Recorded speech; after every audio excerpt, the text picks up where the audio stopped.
I am live. Okay. Hey guys, it's Seth. It's what is it? It's Saturday morning here, and I was supposed to interview. Yeah, let's see if anybody's even interested in watching at on a Friday night at 7. See if this is public.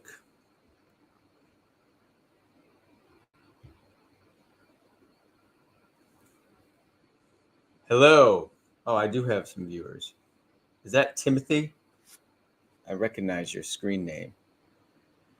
So anyway, I just woke up and I was supposed to interview an MBA, a student with an MBA, which is going to be I think the first time that I've ever interviewed somebody who has an MBA, Master's of Business Administration, but couldn't get a good job until he took my course. And so anyway, I was supposed to interview him at 8, but he's running late, and I already had everything set up, so I just figured I'd start talking. I've also been, if you've noticed, I posted 3 videos this week, which is the first time I've done that. I partnered with a YouTuber named Shane Hummus, who is awesome. We're like BFFs. He's a great guy, and his channel is great. If you haven't seen it, it's all about careers and degrees. So he is very active in posting. He posts like 3 times a week, so it inspired me to give that a shot. I don't know how it's going to work out. I don't know if I kind of prefer the more laid back, lazier approach to YouTube. But I did a lot of work this week. And then Lando. That's awesome, man. I don't know who you are just because I just see your screen name. But please shoot me an email, seth@digitalcareerblueprint.com, and tell me what's going on in your career. Maybe we can do an interview. And student was in the MBA. Ha ha. Oh, I get it. That's funny. Timothy said, you had a student who was in the MBA. No, he had an MBA. Ha ha. That's yeah. I just woke up. But anyway, I've been trying to make an effort to do more. Hey, Noel, what's up, dude? To do more. It's weird. Like I think it's like anything, like when you guys are doing the course, it's all about momentum. And once I started making videos or talking to Shane like every other day, and he's making videos, now I'm making more videos. So I decided I wanted to like jump on a live stream because I just like want to connect and create and express. And as you guys are doing your digital marketing stuff, you're going to find the same thing. It's just like anything. The more you do it, the more energy you put into it, the easier it gets to keep doing it. So, hey, Noel, and it's good to see you, man. And Noel, I definitely want to do an interview with you very soon, and tell me, keep me posted on how your job's going. You guys watching, Noel was working in healthcare, not making very much with 11 years of experience, and now is making more as an SEO. In SEO, right, Noel? SEO, in his first job, which is a great thing about this field. And yeah, congrats, Tim. Congrats on your job as well. Definitely feel free to post in the group or send me an email. That's awesome, man. I know you've been hustling for a while, so that's really great. Yeah, if you guys keep I'm going to do a video about the top 5 mindset shifts for success. And I was just thinking about how like the number one shift is just grit. They call it determination. Because I've met so many talented people, and it doesn't guarantee success, but the people who I know who are successful are the people that just don't give up. It's for a marketing agency that provides services to security companies. That's a good niche. That's a good niche. That's cool. So you guys, I think I have that super chat thing on where you can, if you want me to answer a question in depth, you can do that, or I don't know. I'm still like in a way new to live streaming, but what was I saying? Yeah, so I was making a lot of content, And then I posted 3 videos this week, and I posted kind of like different types of videos. One was about how to choose a career, which is, I don't usually talk about choosing careers. I mean, pretty much people know I'm all about digital marketing. And then I did this is a marketing degree worth it video, which is, it really, I don't know if it's because it was on a Friday, but it doesn't seem like people are that interested in it. And maybe it's because my audience already knows that a marketing degree is a waste of time. My goal with that was I want to reach more people. I want to reach those people who are, about to drop like $60,000 or $80,000 a year on one of these useless degrees. And when I'm making videos, man, I mean, like, I like to make the college videos because I feel so passionate about it, but I don't know, like, I don't know if the people watching my videos are like probably not in high school. Like, you guys are a little older. You've already gone to college or skipped it. But it blows my mind. I had no idea that it was $80,000 a year for some of these degrees. It's reached a level of insanity. What Penguin? What the fuck, dude? If you're gonna comment, like, I mean, you can joke around, but I don't know, like, what that is. I won't repeat that. But Tim, that's awesome, man.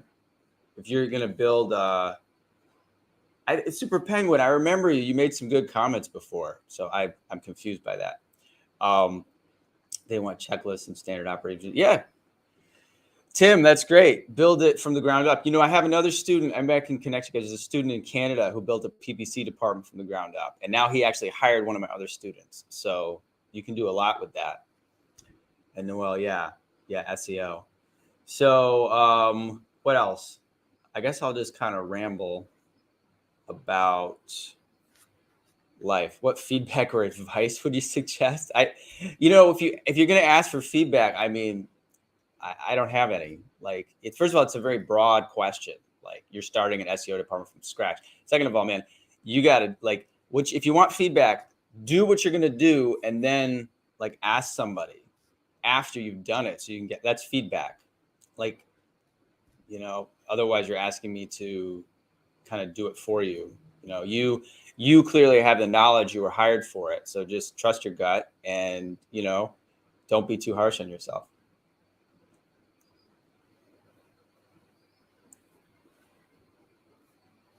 Why does the kid, oh, this is good. We're getting off of digital. Why does the kid, you mean Jerry Maguire? Why does the kid from Tobey Maguire go around saying, did you know the human head weighs 8 pounds? Do you know why? Because he's like 6 years old, dude. Are you 6 years old?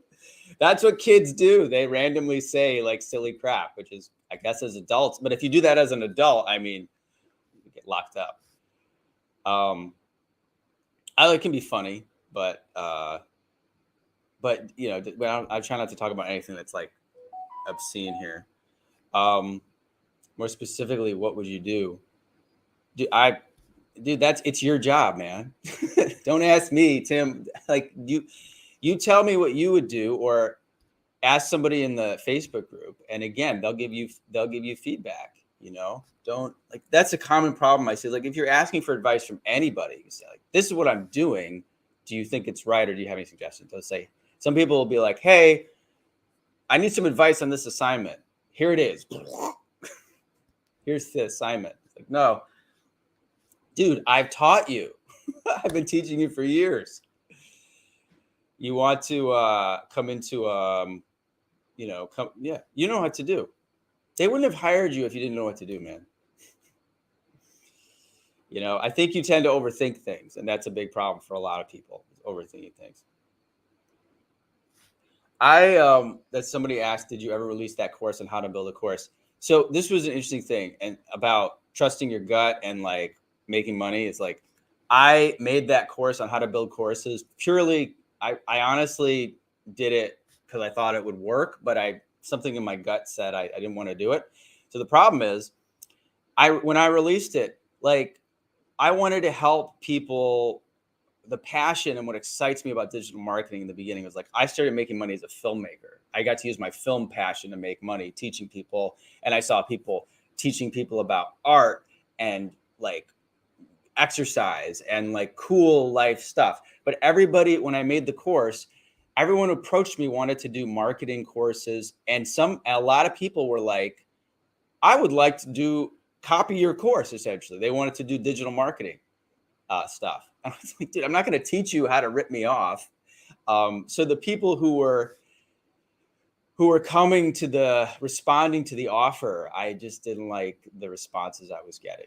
I was like, I would have to repackage it and to say that I wanted to help people who were like maybe a musician or someone creative who didn't know anything about digital marketing and teach them how to create an online course. But people wanted to do business or crypto or digital marketing. And I was like, I have no interest in those fields anyway, in terms of helping people make more courses about that. So to answer your question, I did not I took it down. And basically I was thinking of maybe I'll do a really high ticket mentorship for people, but I get a lot more satisfaction helping people in my digital marketing course. Should I release that course? I hope that answers your question. I appreciate the question. And if you want to build a course, there's a lot of resources out there and I highly recommend it. But, and then Tim here, yeah, I've had a couple of students who have basically copied my course, which is not only unethical, it's just not cool. I mean, it's completely, it's like, somebody teaches you to do something and then you copy them and start to profit off of it. It's just not right. It's 8 a.m, Noel. So, I actually like these questions. I do not. You do not experience. So being a foreigner in Asia is actually really great. You will not, experience racism. In fact, there's like a respect that it may be financial, because I know, when you're in Southeast Asia, which tends to have like smaller economies, when they rely a lot on foreign dollars and tourist dollars, so there's definitely level of respect. I have actually started to learn Thai, which is very interesting, challenging process, and it is strange. Like, people don't expect you to speak Thai as a foreigner. And do I miss America? I occasionally miss America, but not for the most part. I mean, I'll get back to that. But Jacob just sent me a super chat thing. I'm waiting to hear about a second interview for a PPC position. I'm sorry. I am waiting for hear about a second interview on a PPC position. They're impressed with the insights I got from your course. Any tips about keeping my clients from getting suspended on Google Ads? That's well, Jake, actually, I don't know how to. I mean, follow the rules. There's, I don't know anything. Like, you're welcome. Again, you can talk to Nick on the coaching calls and post in the Facebook group. But like, you need to get specific with a question like that. Like, does your client do something that could get them suspended? Are they in one of those industries that's highly regulated? Like, for instance, I used to work for a drug rehab center, and a year or two ago, they changed all the rules on advertising. So people advertising for that have to be very careful. If you're advertising like alcohol, which I believe they do allow, like alcohol, but you got to be very careful, and you just need to make sure that you're following all of their rules, and not violating their policy. But if there's a specific concern that you have, I would definitely go to talk to Nick in one of the coaching calls or post it in the Facebook group, because I can't answer that without more specifics. But thanks, Jacob, for the super chat, and congratulations on the second interview, man. I mean, like, you're on your way. Like, you're going, just getting to a second interview and impressing people. It should be encouraging for you. You should feel very, very good about it. And you're either going to get the job, which will be awesome, and even if you don't, you should feel very encouraged going into the next round of applications and interviews, because it's like anything. It's like weight training. You just keep getting, once you can lift this amount, then you can lift more and more. So I think it's awesome. I think it's great. And I remember you came from Aaron Clarey, right? I love that. Let's see. I got a couple of questions here. And then just, do I miss America? Yeah, that's a great question. There are some times when I miss America, but what's interesting is now the world is so different. Like, if I was in Thailand 20 or 30 years ago, it would be a major culture shock, because there was no internet. But now, look at this. I'm on a live stream from an island in Southeast Asia. I'm still connected to YouTube through email, Gmail, Facebook. I FaceTime with my friends and family back home. I'm still watching movies on Netflix. I'm connected to the news and what's happening in the world. Whereas like 20 years ago, you'd be like completely isolated and disconnected from what's happening in the West. We've got Food Panda here.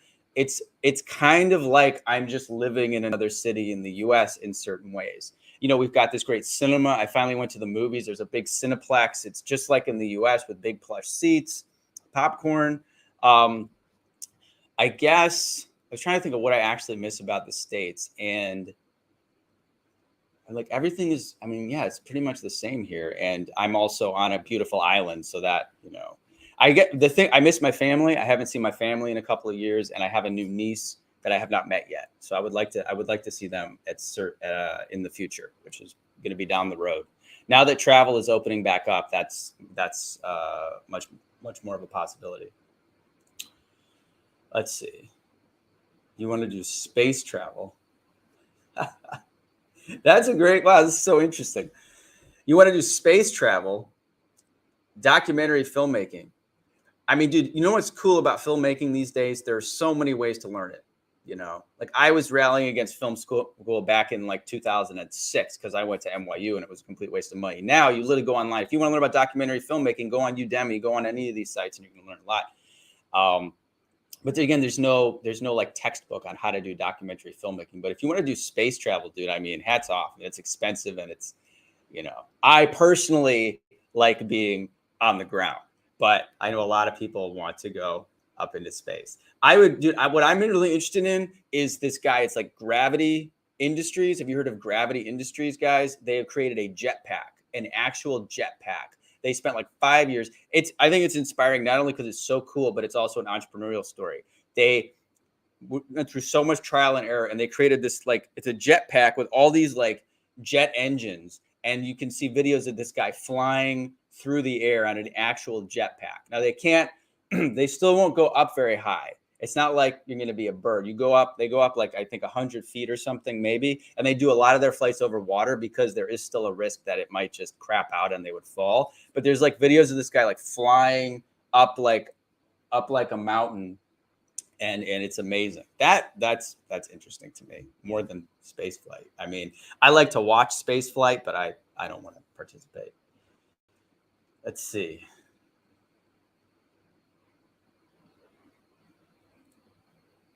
Space.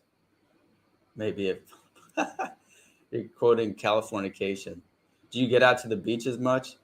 Yeah, I go every day. And honestly, I don't know what I would do at this point. I actually was thinking, and I'm thinking of a trip to Bangkok just to see what it's like, because I've been in the ocean every day almost for like 2 years, and it is so awesome and healthy. Like every time I jump in the ocean, the stress just melts away. You've got the beautiful view. You can see the other island, and just the salt water is just really therapeutic. It's kind of just like taking a salt bath every day.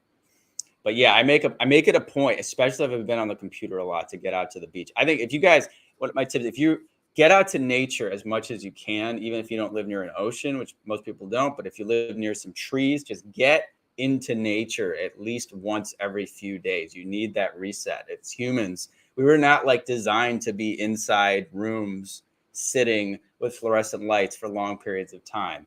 And it's a very simple thing you can do, is to get out to nature and also take a walk and look at things far away. This is like a really simple tip somebody told me long about. Walk and look at things far away, because you spend so much of your time on the computer with your eyes focused close. Look at things far away. You will feel better. Let's see. Is an internship required for an entry-level job in digital marketing? No, it is not. You will see an internship. So a lot of my students will get internships because it's a really good way to get some hands-on experience, or I tell them to get clients for free, because you just want to build your confidence, build your experience level, just to get into the real world of marketing. And then you can leverage that into an entry-level job. But like my first entry-level job years ago, I had just worked on my own websites, taught myself stuff, and I had the knowledge, and I got a job. And that's how a lot of my students have been. Lando. Oh, dude, Lando. Yeah, this is the other reason why I really like that the course is now lifetime membership, because I like to give people this advice. Yeah, I think 3 years of experience, if you're making 40K, that is you gotta get out. A lot of you guys don't know, and most of my students become so proactive and they get so dialed into all the trends in digital, and they get hit up by recruiters that they just naturally will jump from job to job. I even just heard from Armando, he was making about 55K at Caesars, and I was like, dude, that's not that much. He just got a 30K raise by switching jobs. So yeah, Lando, man, you can email me. I'll give you some more detailed advice. Because with 3 years of experience, I mean, you should be at least at 80. You should be at 80. But you need it. I've had people double their salaries like that. You want to at least start shopping around. You want at least to get yourself up to 70, so then you can keep leveraging up higher. But a lot of it has to do with the amount of ad spend you're managing. But 3 years of experience, dude. Go to Cybercoders, go to Creative Circle, get on LinkedIn. Maybe you need to update your LinkedIn to reflect your experience, dude. You should be making. And hit me up, because I oftentimes now I've started to network with some agencies who want senior talent, and yeah, so shoot me an email. The richest man, nature, pulled back from minus analytics. Welcome, the richest man. Yeah, I'm streaming because I have an interview, and actually I was telling people in the beginning of the live stream, I have an interview with one of my students who has an MBA. I think he's the first one I've ever interviewed has an MBA. Got his MBA, was working some terrible non-digital marketing job when he found the course, and then ended up getting a great job. So the video title is going to be something like $80,000 MBA versus $800 online course. Is it realistic to make 300,000 from your course? I mean, well, I will say this, my student Angel, who was making 150K last time I interviewed him, is up to 200,000.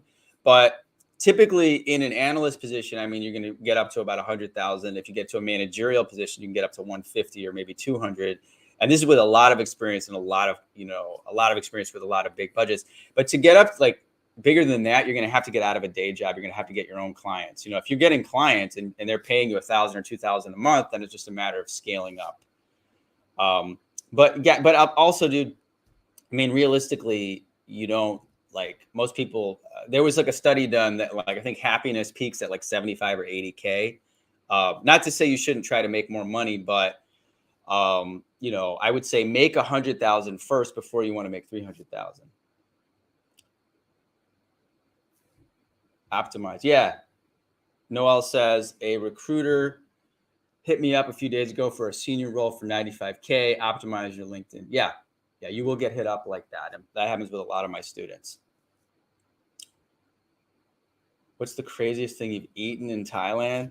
That's a great question. Unfortunately, I am so boring, guys. I'm sorry. I eat like normal Thai food, like fried rice and curry and stuff. But when I was in Japan, that is when I did this one time. I did this 10-course meal at a restaurant, and I don't know what I ate.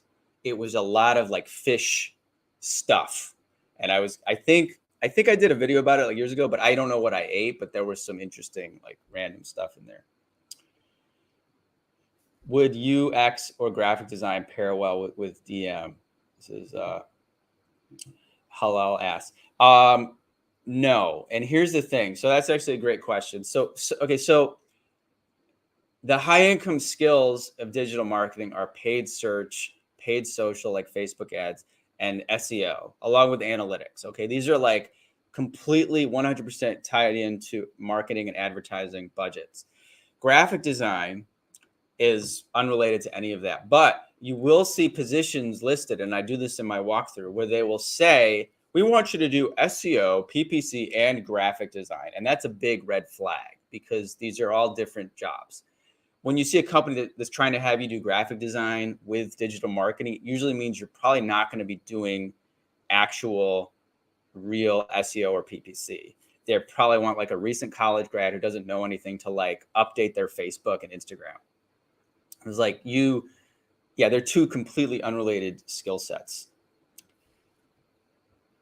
How would you get it? If you want to get into UX or UI, I mean, there's I think General Assembly has a good program, and then just start Googling it. I mean, there may be another course like mine about it, but General Assembly is UX. What are your thoughts on buying an online business as an investment? Andrew asks, what are your thoughts on buying an online business as an investment? I'm by the way, I'm really good at helping people with jobs in digital marketing and teaching, but I'm not great with investing. But I would say if you're going to buy an online business, be very, very careful. I have friends who've done it, but I mean, you have to, first of all, you've got to use a reputable service. Like I think Empire Flippers has a reputation as being they vet these businesses. They do, it's a relationship based business, but they're very expensive. I mean, that's the thing is most online businesses sell for what is it? It's 10x. So whatever you'll see a business that's making $500 a month and they'll want to sell it for $50,000. It's a very big markup, but be careful because you've got to really know for sure that the business is profitable, that you can take it over. And also, I mean, if a business is based on like Amazon ads or Google ads, you don't know if Google, it's if something's based on SEO, they're getting a lot of good SEO traffic, and then there's an algorithm change in a month, you may have to go in there and start adjusting the SEO. So yeah, those are my thoughts on that. I see a lot of people are commenting here. Mm-hmm. Yeah, I teach Google Analytics and Google Analytics 4 installation in the course. It's going to be transitioning soon. If you guys aren't in digital, you don't know what we're talking about. But yeah, there's always things changing in digital marketing, and I was going to talk about some of the legal aspects of this, the whole privacy debate. Is privacy laws going to kill digital? It's not, but there's there's stuff is, oh, this was cool about this industry. Stuff is always changing, and there's always new developments. Yo, I'm not going to say that. I wouldn't say that, dude. I washed around Quasi. I can't tell you what you missed. I would, there's a recording of the webinar you can watch. I mean, I start explaining the course towards the end of the webinar. Let's see. What else can I talk about?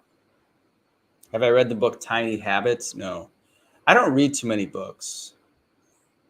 Honestly, I should read more, but there was a period in my life where I read a ton of personal development and self-development books. And now I just, I think you reach a point. Obviously, everybody who's successful continues to read. You keep expanding your mind, but there's I don't know, at a certain point I started to not really need those types of books so much. But I will say that I have been trying to learn new things lately. I've been trying to play tennis for on and off for years, and I'm taking it really seriously. And man, it is challenging to learn something new. Like my body and my muscle memory is so. I played baseball when I was a kid. I played racquetball, which is the opposite movement of tennis. And so I'm you're good one day, then you stink. I'm learning Thai, which is incredibly challenging because it's a tonal language. And I will say one word, the word ma has 3 different meanings. Ma means come, like come here. Ma means dog, and ma means horse. The word yai means big. Yai means move. And yai is like grandma. So it's tough because you really have to get the intonation and learning something new. I'm reminding myself, man, it is tough when you're learning something new. And I know when people are taking my course, it's normal to get frustrated or to, have it be a challenge. But You know, that's how it was for me when I was learning digital, and you just got to stick with it. Sawadi Krap, Seth. Hey, yeah, that's right. That's a little Thai.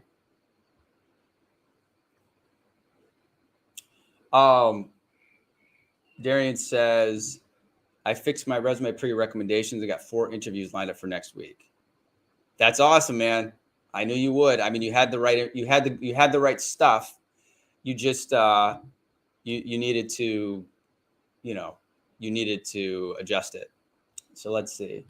Would you stick with your advice from the course and take an in-person job in a different town just to get the foot in the door, or do you think it's better just wait it out for remote? You have the option. You know, one of the things I try to encourage you guys to understand is that in this job market, and again, even if it goes down a bit from a recession, which there's a bird. This bird. Get out. Okay. These birds,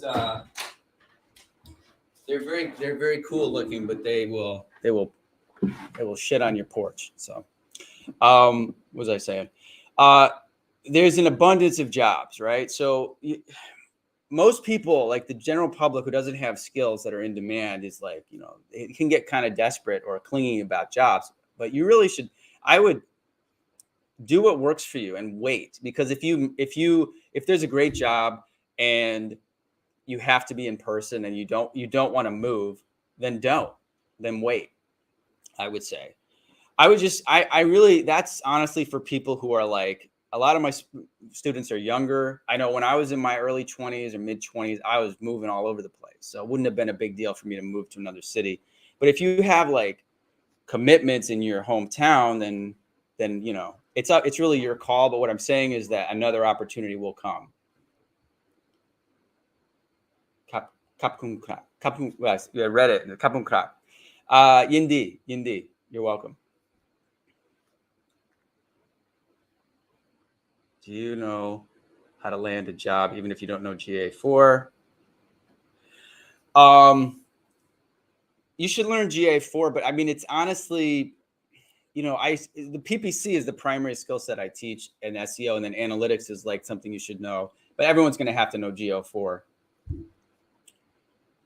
You don't have to remember what I teach you guys. You don't have to have like in-depth knowledge of these things. You don't have to have like 100 hours of training or experience. Most of these jobs, most of these places, again, they still cannot find people that have any clue. And like, that's why I do those walkthrough videos. I've been in this position, guys. I've been at an agency where we put a job posting out and it's just garbage. Like, people are coming in and again, someone works in IT and they think, oh, digital marketing and IT are the same thing. No, they don't know anything about Google Ads. They don't know what it is. So you're probably, I would review the landing the gig section in the course. It's all in the tone. Yeah, with Thai. Now Thai has some benefits though. There's the interesting thing about learning a new language, because I know a little Spanish, but I've never really tried to learn another language, especially not a tonal language. There's a lot of difficulties that people complain about, but there's a lot of things that make it easier. Like the tenses are different. Like, you don't have to, like in English, you're saying like, I go to the store, I went to the store, I'm going to the store, right? You have to know 3 different words to basically say you're going somewhere based on the tense. Whereas in Thai, it's the same word, bai. It's go. And there may be a modifying word like da or dai or ja to show its past tense, but it's always the same word, bai, go. You don't have to learn 3 different words for every tense. If you're learning Spanish or French, or I don't know about French, but I know in Spanish there's genders for every word. There's like male or female genders, which is crazy. You got to know like what's male, what's female. You don't have to do that in Thai. What else was I going to say? Yeah, and also the modifiers, or whether the prepositions in English, are crazy. And I actually, being in Asia, one of the interesting things is, because there's not a lot of native speakers here, is that my English will get like worse. Like, I will start speaking like I go store, or I stop speaking English with prepositions and stuff, because that's not how people speak. Even Europeans sometimes don't speak with prepositions. But in English, there's so many different weird prepositions. You can say, I am going to the store. Whereas in Thai, you could be like, pom pai ran, I go store. And that's to say, I am going to the store. There's like a lot more words in English. So, and English has a lot of weird stuff that you don't really think about because most of us have been speaking it since we were kids. Okay, it's my appointment. I'm gonna wrap this up soon, just because I gotta get ready for the interview. Let's see. Infuriating. It's challenging, but it's, I think like anything, it's doable. I've seen a few foreigners who have gotten really good at Thai, and I think it's great. Honestly, I just want to be able to communicate with the people around me, and the people here. Honestly, one thing I noticed is that the Thai people get very warm and they're very supportive. When all I do is I say "Pom gamlang riam pasan Thai," which is like I am learning Thai. Put pasan Thai nit noi. I speak a little bit of Thai, and people are very, very. They open right up when you're speaking their language. They say "Geng mak," very good, and they help me. Like I just talked to the local people at like the place where I drop off my laundry, or the local like restaurant I eat at, and I just sort of ask them questions, and they're always happy to teach me and correct me. So it's pretty cool. What courses would you recommend for SEO content writing for blogs? Let's see. Yeah. So I'm going back and thinking if there's anything else that I could have talked about here, but yeah, you guys are welcome to write a comment. I think I'm going to wrap it up soon because my brain is a little bit fried. As I said, I just woke up, but I am making more videos.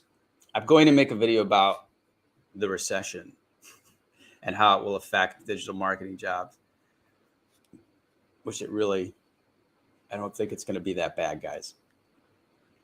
One thing you got to be careful of is just the media. As we've seen in the last couple of years, the media has incredible power to make people react emotionally or overreact to certain things. I won't say anything specific, but so like if you actually, so it's like if you go on CNBC and it's interesting because they will pack in, they will have articles from both sides of like the stock market. They will have an article that says like, CEO of Chase says recession looming, doom and fear. Here's how to protect your assets. And that's designed to make you afraid, right? But it gets your attention. It's clicked. So you go and read that article. And then there'll be another one that says like Bitcoin upside $100,000 in 2 years. And you go, oh my God, wow. So maybe things are going to get really good. And so they will hedge their bets by putting negative, like speculative, negative and positive articles. And it's all just designed to keep you reading. And at the end of the day, nobody really knows what's going to happen.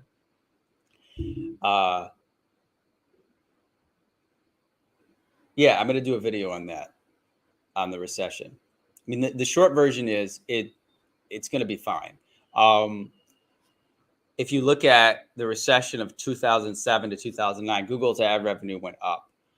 Companies, they have to keep spending money on advertising, or they're just going to go under. So also this recession is going to be weird because it's the result of this weird pandemic that no one's ever seen before. Everything shut down. It wasn't a natural economic shift. It wasn't like a natural economic shutdown. And now, I'm going to get into the economics of it, but the interest rates were so low. And that's why, I had to get educated on myself. What happened is that, the interest rates are so low. Everybody's buying houses. Everybody's borrowing money. That's what happens when interest rates are low. Things heated up. There's too much demand. The supply chain isn't working. So prices skyrocket. The interest rates are going up now. And they should have done this last year. They should have raised the interest rates last year. I don't know why they didn't, if they were just afraid to. But now they're playing catch up. And they need to raise the interest rates so it's harder to borrow money. The housing market settles down, everything slows down a little bit, and it needs to, so that the supply chain can catch up. And it's just going to be a bunch of, there'll just be a readjustment period. But the fundamentals of the economy are like good. They've always been good. People still want to spend money. And digital marketing jobs essentially have increased 10 times in the last like 3 years. Like now there's 200,000 jobs. There's probably more than 200,000 jobs on LinkedIn. If you search for just marketing, you're going to see a lot of jobs show up that aren't even when you search for digital. And it's so much higher now that even if like half the jobs were eliminated, it'd still be more than there were in 2017 when my students were still getting jobs, and there were like 20,000 a day. It's like 200,000 jobs a day, guys. These companies cannot find people, and they have to advertise. So that's kind of what I'm going to be talking about. It's like it's funny as I look.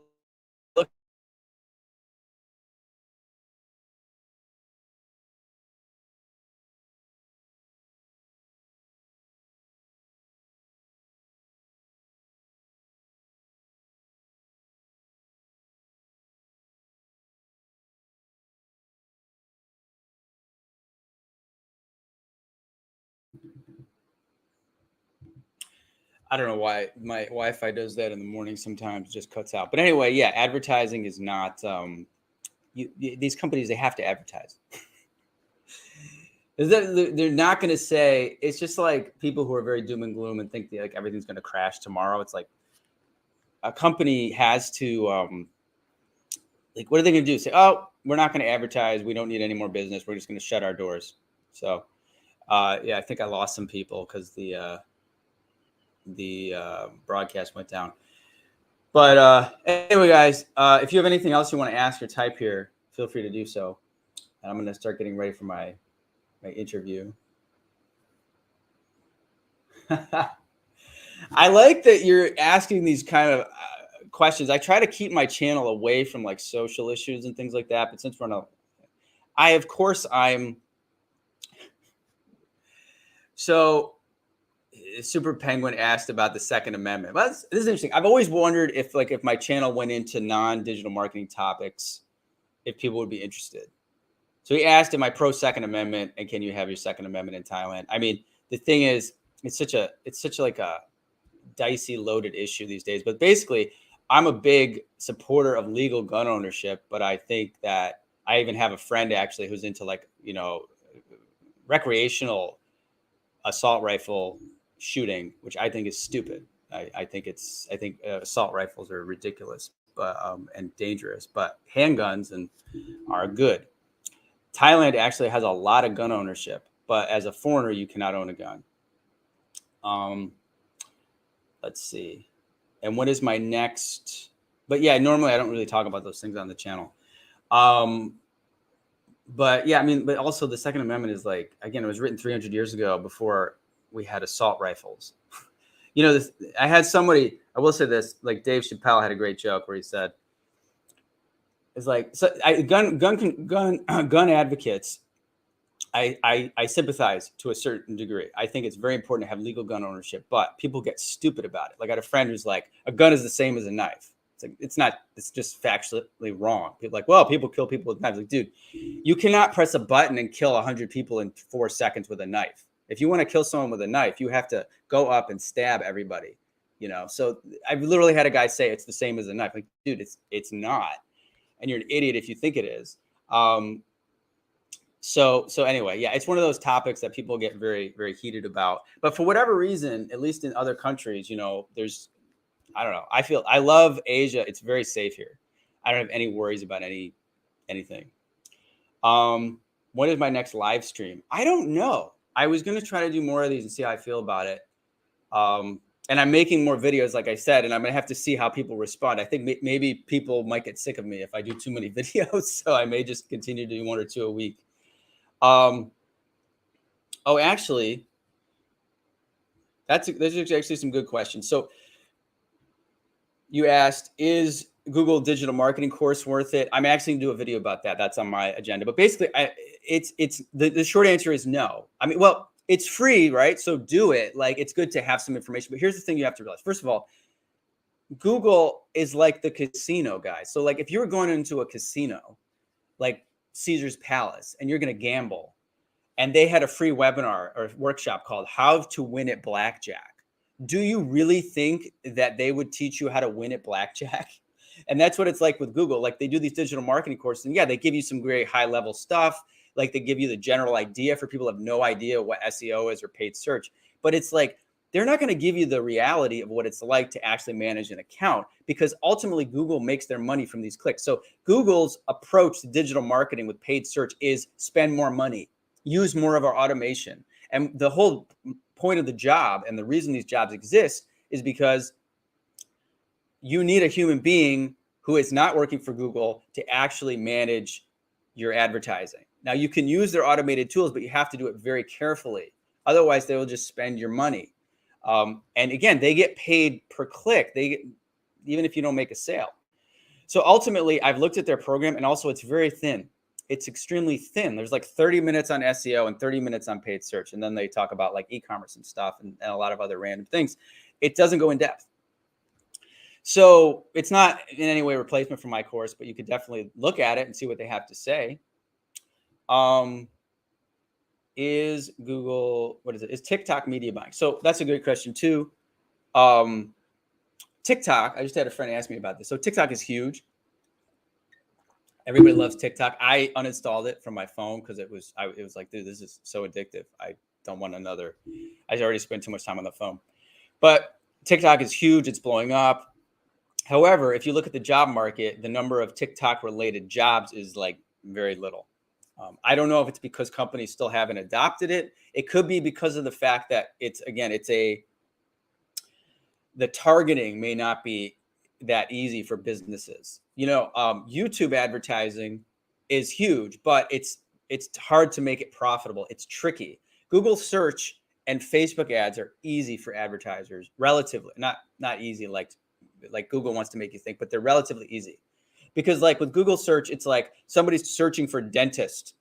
They want a dentist. There's no guesswork. With YouTube, it's like, okay, maybe somebody's watching a video about teeth cleaning, so they want a dentist, but you really don't know because they're watching videos. TikTok, people are just scrolling through funny random videos. So you can get an idea. If somebody's always watching like make money videos, then TikTok knows, okay, this guy might be a good candidate for some kind of opportunity offer. But for whatever reason, yeah, it's not as all the jobs are in Google ads, SEO, Facebook ads, Instagram ads right now. They are the dominant jobs. And if you do a search for TikTok, anything, you're going to see about 7,000 jobs, 800 of which are actually working for TikTok. And then if you dig into that deeper, you're going to see TikTok may be listed as like the last little optional thing on the job. So for whatever reason, it's not the case. It may change. I will keep you guys posted on that. Do you feel like some players ask for too much when it comes to finding people? Are you in the course, The Richest Man? Because I address all this stuff, and I don't know what you mean by too much. I think there are some jobs where sometimes, yeah, you'll see someone where they're like, we want you to do our PPC, our SEO, and our Facebook ads on 100 different clients. Like if they want you to do too many different skill sets, sometimes that's the case. Most of the time, what I found is you're going to find that mostly in an in-house position where it's manageable. Like if you have a small company and you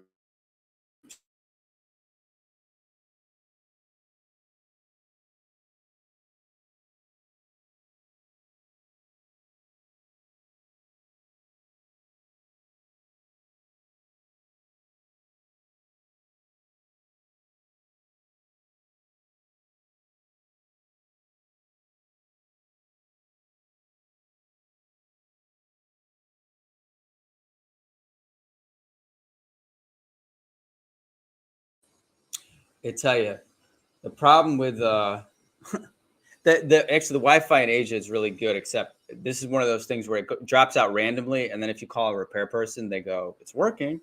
I can't tell you when it's gonna drop out. Sorry about that. Richard, yeah. No, really, you just got to follow the instructions in the course, man. You have to just put together enough information and enough knowledge.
Okay. Sorry about that, guys. Yeah, I know. I know it's not perfect, the Wi-Fi. I'll just keep yeah, that's true. Digital New Realm says employer ask for too much if it's a startup. Absolutely, that is often the case. Um, but no, you have to put together a compelling case for hiring you. And there are companies that do, there's some companies, yeah, where they want, like, they really want 5 years experience managing $500,000. That's not really the right opportunity. I still apply, but there are other companies, again, where they've been receiving people's resumes who have customer service experience, leadership experience, whatever. It's just nonsense. And you show up and you really will stand out. Yeah. Okay. I know I lost some people there. It's a good question. What's your next game? Yeah, Noel says people are quadrupling down on marketing.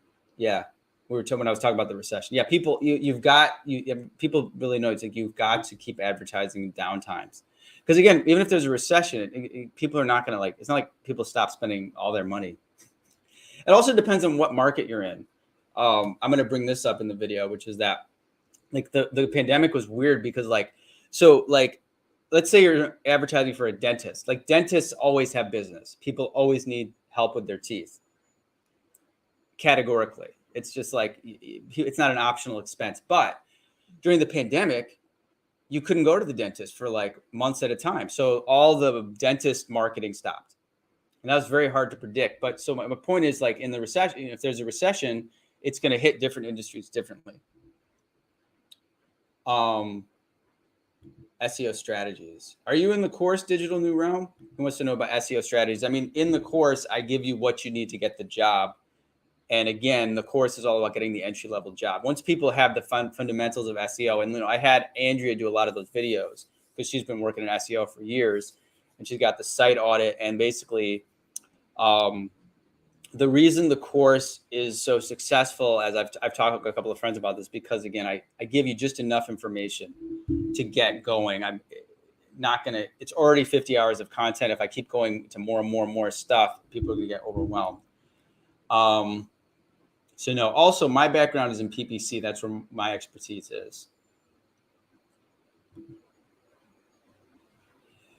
I only ask because I have so much doubt in myself. I've been on this path for 2 years and I've stopped applying twice already. This time only because I need to learn analytics. Yeah, man. I mean, that's really a mindset issue. And I would definitely encourage you to just get more active and involved in the community and get on the coaching calls. Or if you have been, just keep doing that. But also, you can resubmit your resume to me if you're in the course, which I'm pretty sure you are.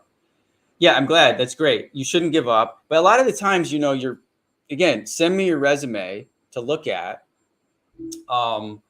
Because like who just wrote, who wrote earlier? Darian said, he fixed up his resume and he got 4 interviews lined up.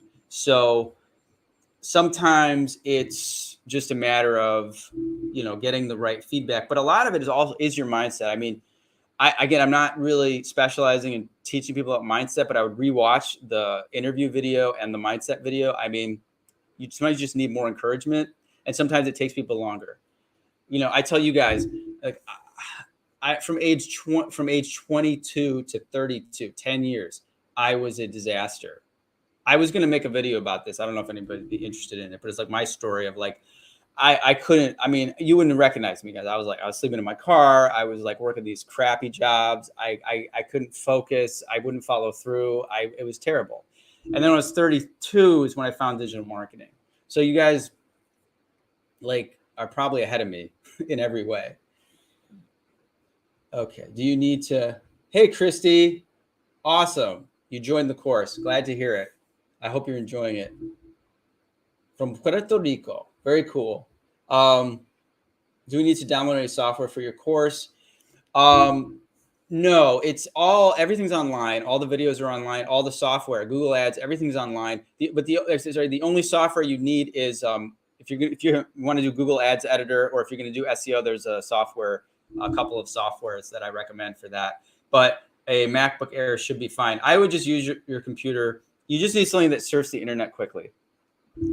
Like, I bought when I got to Thailand, I bought a Celeron, like a cheap, like $200 Celeron computer to surf the web.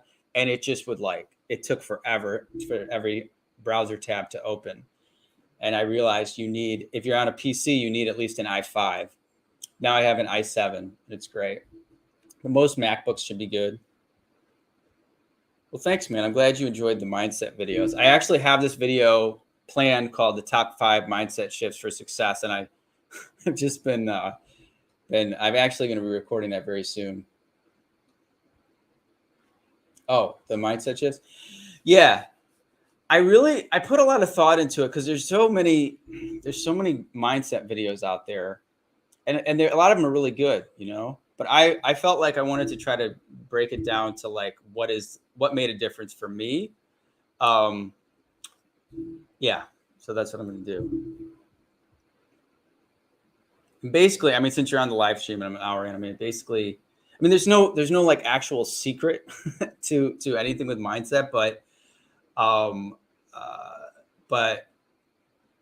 I think I've been rearranging what they're going to be. But I really do talk about like courage and responsibility and coachability and persistence.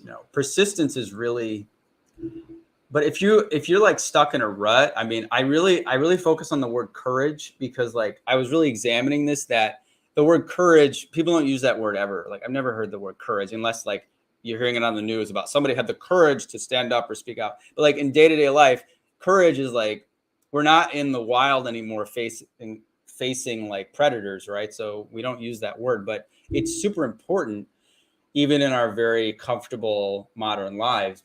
Courage is like the ability to like face and take action in the face of fear. Most people don't even realize they need courage. And there's a great quote from Samuel L. Jackson. Well, I don't know if he actually said this, but he said like, courage is the most important quality because without it, you may not get to experience any of your other qualities. And that's kind of why I put it as first. I was like, yeah, you need to have the guts to keep moving towards your goal, but also the words encouragement and discouragement. The word courage is right in there. So I was like, if you're feeling in a rut, then you need to get connected to positive people or positive videos. And there's so much on YouTube you can get to. Just psych yourself up or get into the community. If you have friends who are supportive, that will give you the energy you need. A lot of times we just get stuck in our own head, and that's why we get discouraged. Or you might have family or friends around you who are discouraging, and you need to deal with that. Let's see here. I guess I like to keep talking, so I'll keep talking.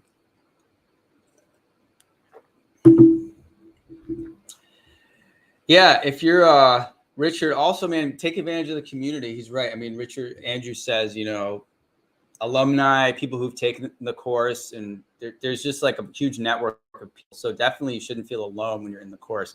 Definitely feel free to reach out to people. And yeah, like Andrew got his job through a referral. There's really a lot of resources. You want to get out of your own head. Talk to somebody in the course. I have project management certified. Is that worth a higher salary? DM? No.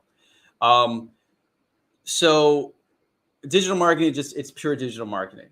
So like, for instance, I have this agency right now that contacted me because it's funny because they came to me and they said, hey, we want somebody who has experience managing $50,000 a month and like 3 to 5 years of experience. And I said, well, I've got a student who has 6 months of experience managing $500,000 a month. And they were like, yes, we want to talk to them. So it was really funny because they were like, first they said 3 to 5 years of experience, but then I said 6 months and they were like, okay, that's cool. In digital marketing, it's all about performance. It's all about what results can you get and what kind of budgets have you managed, and or if it's SEO, like what kind of clients have you worked with, and what's your workload been. Secondary things like project management certification is just that's not going to affect your salary. If you're in some type of coordinator role, maybe it could be helpful, but I don't even actually know what that is. And I don't think it's relevant. Again, it's all about performance. Saul says, I'm in college on a full ride scholarship. Does that mean digital marketing not for me, majoring in IT? I don't quite understand your question. Does that mean digital marketing not for me majoring in IT? I mean, you definitely you can learn digital marketing. Just because you're in college on a full ride scholarship doesn't mean you can't learn digital marketing. Although I think I might have told you. I mean, I guess if you can get the degree, if you're also, you're on a full scholarship, but you're still paying for housing and books and all this other crap. And it's your time, really. That's the issue with college, is that it's your time. A lot of people, if you get the skills and you start applying, you might get a job offer, but you probably couldn't take a job right now because you're in college. And you're just wasting your time. I mean, that's really the thing about college classes. They're long, they're bloated. The information is not presented efficiently, and it's irrelevant information. And when I did that marketing degree video, I really realized, because I haven't been in college for a long time. Almost every college has the same curriculum, the same core curriculum. It's just like a bunch of liberal arts and humanities classes, maybe mixed in with some business classes about really irrelevant, like theoretical crap. And then your major, like with marketing, is like 3 marketing classes, and then you're majoring in IT. I don't know what you're doing there, but like I just interviewed a student last year who majored in information systems, and he took like 3 information systems classes in 4 years. And the teacher was like, well, go online and get a certification. That was his advice. And like literally all his other classes were about nonsense. And so that's like I'm very critical of higher education, because I just think thankfully you're not building any debt, but it's really about your time, But again, if you're not going to have debt and you're enjoying college and you're making friends and you're partying and whatever other people do there, and you're going to learn the digital skills and you don't mind waiting till after college to get a job, then that's fine too. Okay. Wow. Well, I'm waiting for a text from my student to interview. I think he said about an hour. Okay. Anyone have any other questions? Because I've been talking for an hour, which is good for me, because sometimes I'm by myself here in the villa and I don't talk to anyone. So now I'm on the internet talking to an empty room, but connected to you guys. Do one about my personal story. All right, man. Super Penguin. Thanks for the colorful comments, by the way. I appreciate it. Yeah, I was going to do one about my personal stories, because really, I mean, to any of you guys who are like, I don't think it matters what age you are, but like some of you guys are in your 20s. Like I had some message from somebody that was like, oh, I'm 21 and I'm already behind. It's like, oh my God, you have no. In a way, I think everybody's behind, because the school system wastes so much of your time on nonsense. And like, you could be like my student James in Australia, who's already working in digital marketing at 16, which is remarkable. But like I told you, I didn't get going in my career till I was 33, because I had, 16 years of school that were a waste of time. And then you're really starting from scratch as an adult. So I want to help you kind of take some of that pressure off and understand that also, like, social media, social media is like people don't post their failures, right? They just post the nice pictures on Instagram and shit. You don't see all the struggle that goes into people being successful. Oh, I'm not paying for anything. It's just that Shane said digital marketing isn't really for college students while you're in college. I will ask him about that. You can learn digital marketing while you're in college. I don't know if he actually said that. I think we've talked about this. No, you can definitely learn it while you're in college. And my course is self-paced. So I have people in college who are doing the course. Just you're not gonna be able to focus on it as much. But I have a student like I forgot his name. He's got an unusual name. But one of my students was, he was getting copywriting clients, and a lot of students get clients while they're in college, and a lot of them get job offers and then they drop out because it's like, I could get a job versus going to class. But no, you can definitely do digital marketing while you're in college, for sure. You can send me an email and let me know more about what Shane said, because I want to get clear with him about that. I think maybe there was a miscommunication. Laura,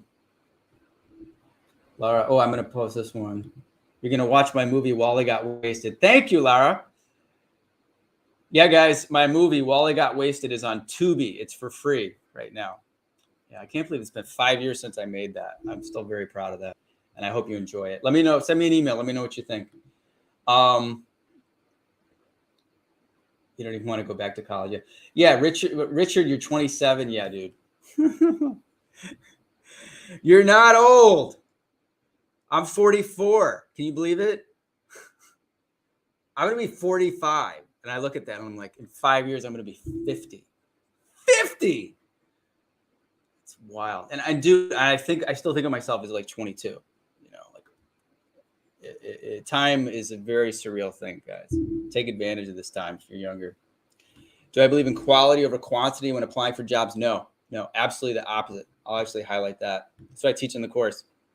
No, quality. I'm sorry, I misread it because I've been talking for an hour. Yes, I do believe in quality over quantity. I'll put that up again. Yes, I mix quality and quantity. I mix up. See, that's why English, guys. You talk about Thai being difficult. It's like, dude, English. If I was learning English from scratch and I saw the words quality and quantity next to each other, I would be confused. Quality is more important.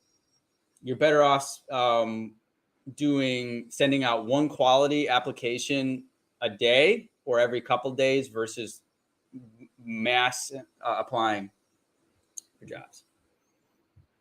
There we go.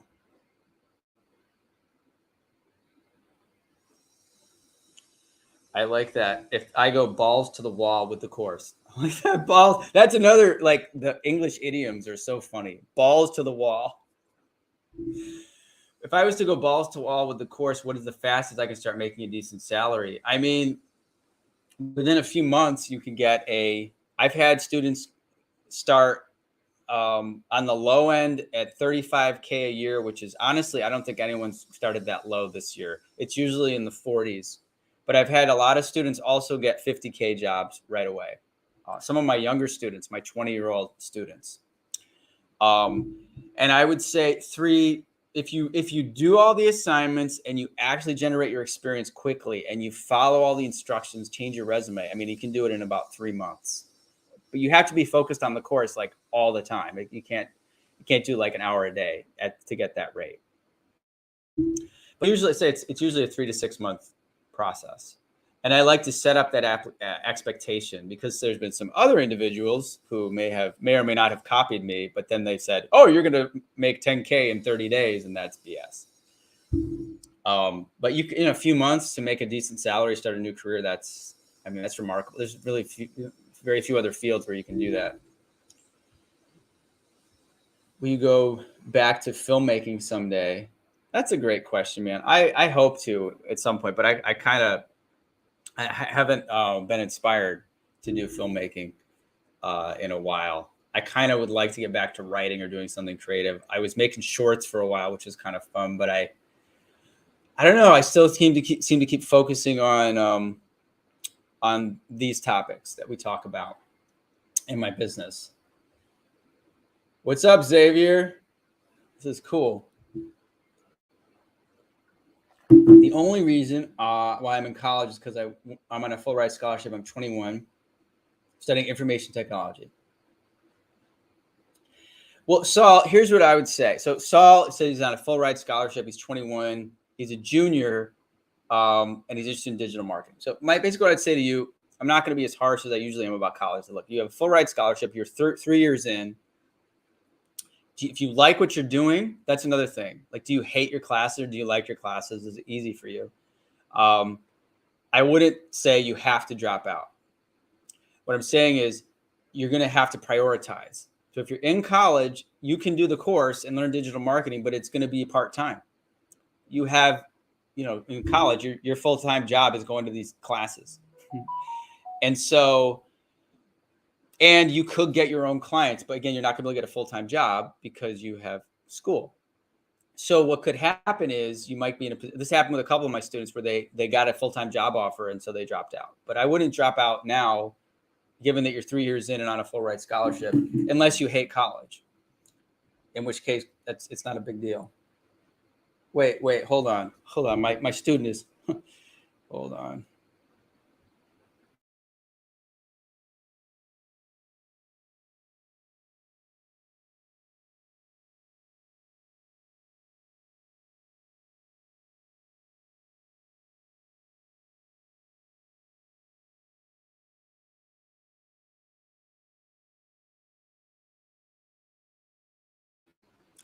Sorry, guys. I don't know why. It's the internet here is great, like super fast most of the time, but then it drops out. I'm doing a live stream. Can we do it in 30? So I need to recover a little bit. Do people really work 2 jobs in digital marketing? Do they absolutely ridiculous? They must have no work-life balance. No, most people don't work 2 full-time jobs in digital marketing. What they do is they will get a full-time job and then get freelance clients, which is maybe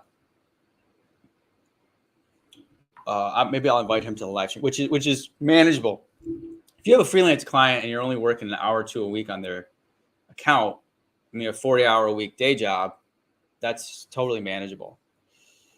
Hold on a second. Go to my YouTube channel.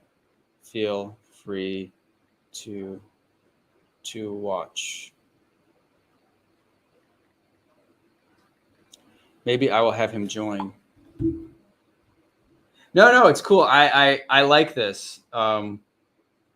It's really it's weird to be doing one of these live streams because you see all these texts and shit, and you're like, I'm connecting with people. People are watching you. So it's kind of like I'm having a conversation, but I'm also talking to myself. Jason says, hope you're enjoying all the spicy food in Thailand. I actually do not like spicy food. I have to say, my pet, which means no spice. And the other thing in Thailand is don't ever get the like, if you don't like spicy food, you have to say no spice. Because if a Thai person says it's not spicy, it's spicy to a non-Thai person. Like it's yeah, but yeah, it's probably a good place to end this. So anyway, guys, thanks for hanging out with me. I'm going to do my interview now, which I'll be posting in the next week or two with my MBA student. Yeah, and thanks for all the comments. I'm trying to see if there's anything I missed. Lori said, do you recommend taking your course and getting interested for completing your course and just going for a job? I know you've asked a few of these types of questions, and I talked about this before. It's whatever works for you. Some people have the confidence, like I had the confidence, and some of my students, I had the confidence after working on my own websites to apply for jobs. And I recommend that. Like I had the video from Kyan in the course because he just built his website the way I showed him. He generated his experience and he applied for jobs and he got hired.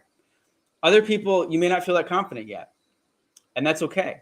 So if you want to grab an internship, get some more experience. Some people do that. Once they get one internship and they get some hands-on experience working with other people, other accounts, they're good to apply.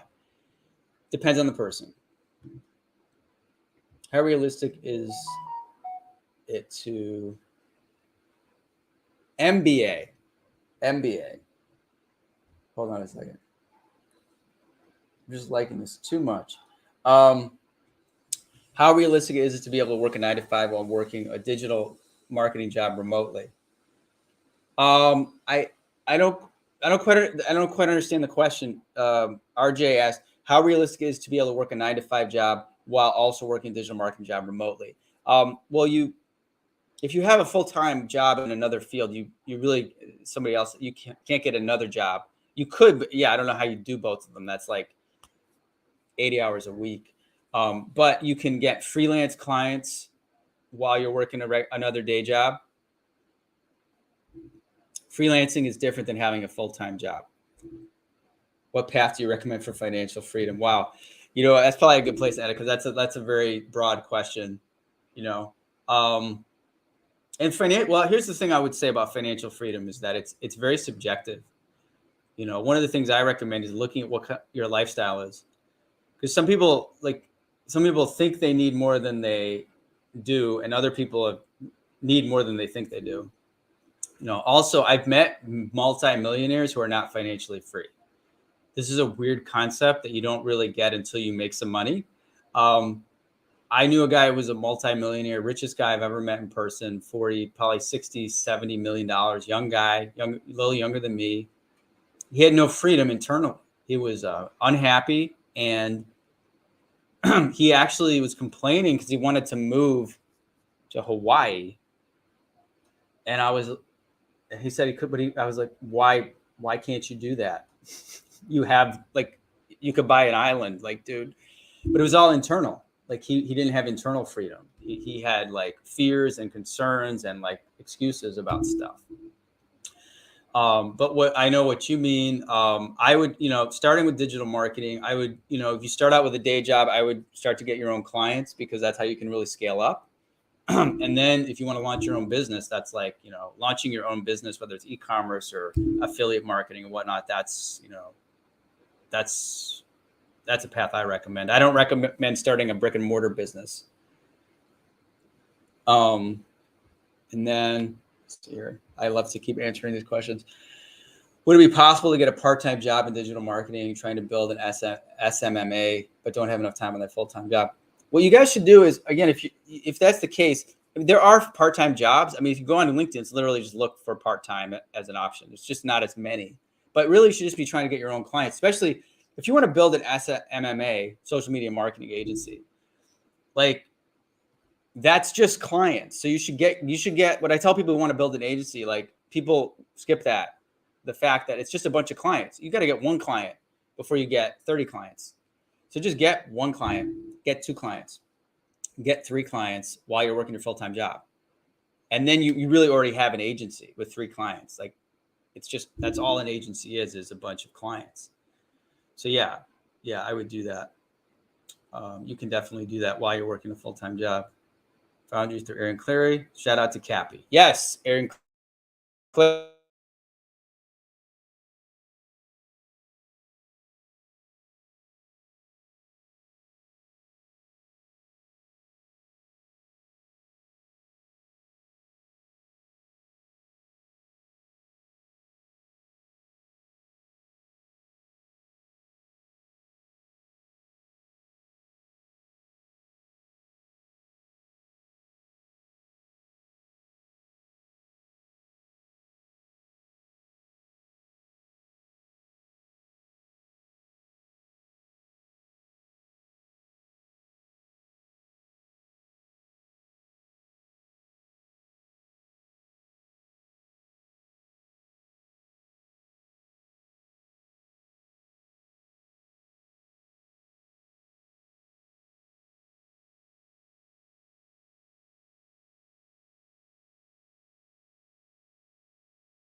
Sorry, guys.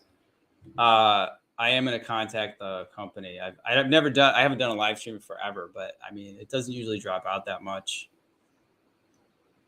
Rain. Okay. I wonder if I can talk to you. Let me see. Rain, you want to pop on here for a second? Rain is the student I'm going to interview. But actually, I should probably go because I'm going to like run out of energy to talk. But yeah, man. Yeah, I've been talking here for like an hour and 20 minutes. So while I was waiting. So now that you're ready, yeah. Let's just we'll do it next time. Next time I do one of these live streams, maybe I'll have people on. But again, I don't really know what I'm doing. No idea how for YouTube Live. Let me see here. I keep saying I'm gonna do stuff, and then let me here. Let's do it. Why not? I'm gonna send you a link. Hold on. I'm pushing myself, guys, because I don't usually talk this much at once on the internet. So anyway, I'm gonna send him a link. Rain, I'm gonna send you a link. And I think this will be a good experiment. I think you should be able to use that to join. There, I just sent it to your WhatsApp.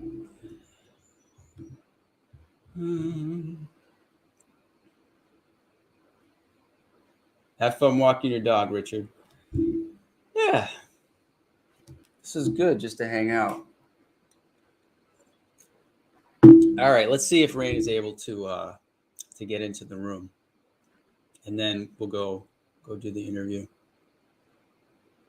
Yeah, I see some of these podcasts just talking for like 2 or 3 hours a day. I'm like, dude, it's like work. So try this. When you're exercising, talk. When you're running or you're doing some kind of cardio, talk to your friend a lot. You will actually get a better workout. So I'm going to just get some more water while I wait for rain.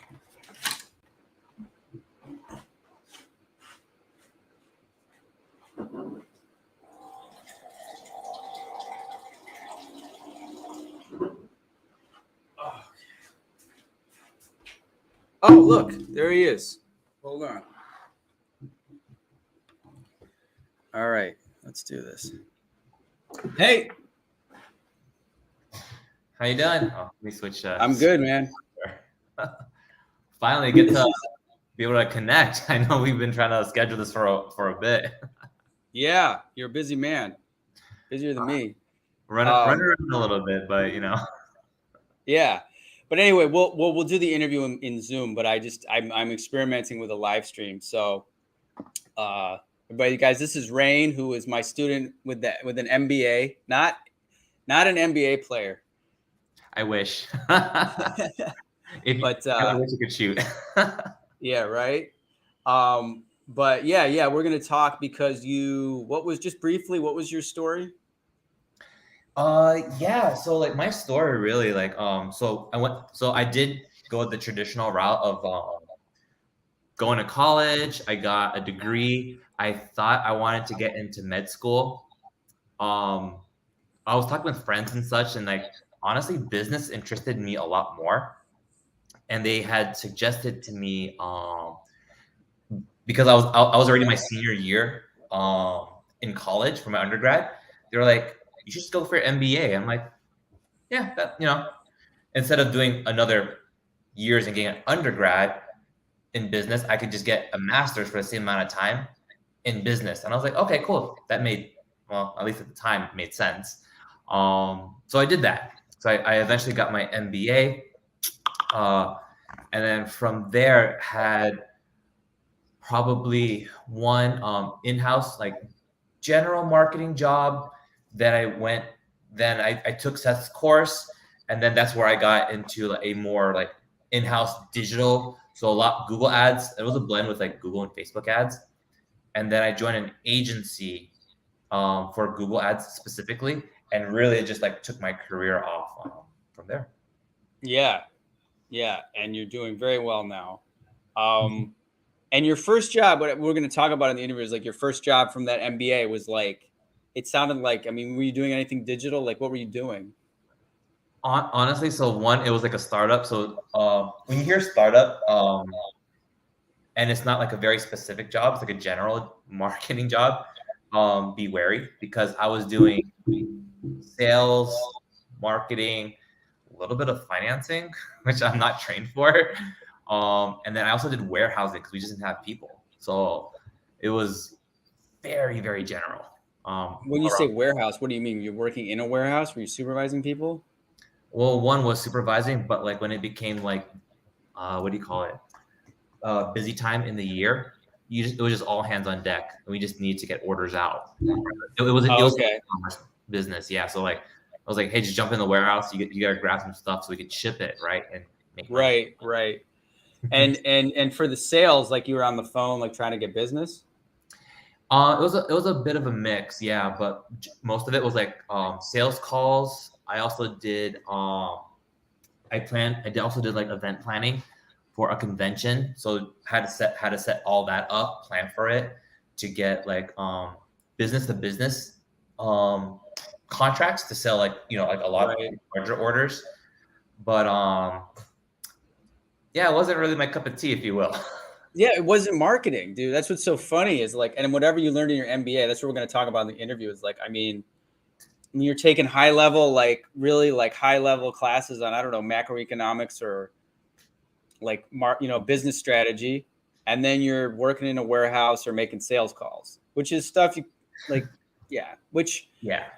is the point I'm trying to make people understand about these degrees and the actual jobs that you'll get. So anyway, yeah, guys. So you're we're gonna hop over into the Zoom room in a second, but so and what else? What's cool about your agency is like, aren't you working with a couple other students of mine? I am actually, yeah, it was pretty crazy. So in my company, I came in early on, so I did get promoted into a manager position, and then so I hired, I'm trying to remember his position with your course specifically, but with Nick Battle, and so like I was in an interview with him, so hired him, and then also Keyshawn. So like the two of them, like, and they've been rocking it at the agency. Yeah, that's so great, dude. I was, I've talked.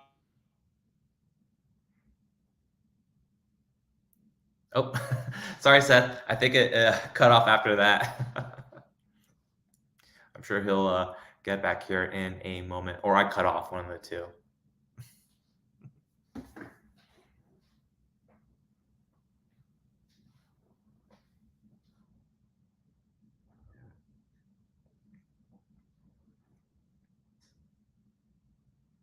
But while Seth is like sort of the internet is adjusting if I'm still on, one of the things too, especially early on in my job, was this.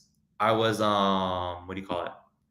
A lot of positions early on after my MBA was sales and marketing, and while the two are related, yeah,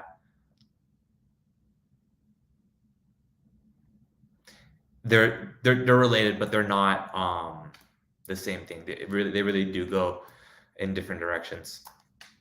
Looks like Seth unfortunately hopped off here, so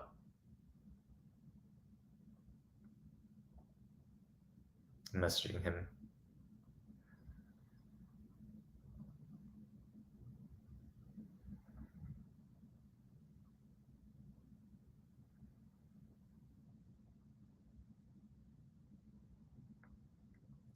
Sweet. But hey, long story short, really, after my first job, if I'm still live, I have no idea. Like after my first job, I saw the writing on the wall.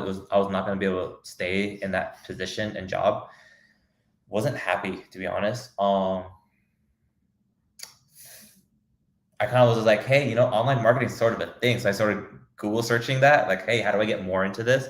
That's how I found Seth's course, honestly. And then and I took it, and I watched it the entire course. And again, this is like a few years back, but like I watched the whole thing in one day, took notes, watched it the second day, a lot faster because I already took the notes, but I tried to fill in the gap of what I was learning.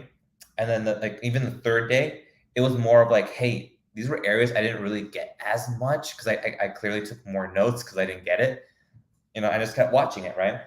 And then I sort of built up my resume to reflect the stuff that was like taught within the course, And then that ultimately got me to finding an apprenticeship.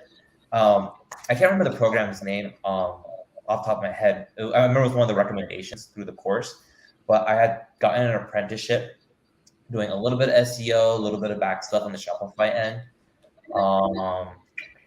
I did that for like about 2-3 months, and then that gave me a little bit more experience. So like, not only can I talk about Google Ads, but I could talk about like things on the back end, Shopify, SEO and stuff. And then that's how I got a position. So my second job after my MBA into a more digital marketing. Right.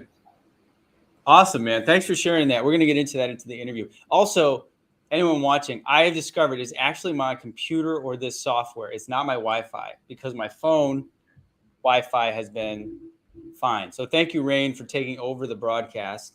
I'm going to figure out what the issue is with, I don't know, it's Windows or whatnot. But cool, man. Well, guys, I think it gives you a little, like I said, we always have news stories. And I love the fact that Rain has, hired 2 of my students, or all 3 of them are working together at the same agency. We're going to get into that in the interview. Hi, Sophia. It's good to see you. We're just wrapping up, but maybe we'll catch you next time. So yeah, I'm gonna pop over to the interview before I lose my voice. And thanks everybody for showing up. And I will do another one of these at some point. Okay, Rain. Let's. I'm gonna text you on WhatsApp, and then we'll pop into the Zoom room. Sounds good. All right, man. All right, guys. Yeah. See you later.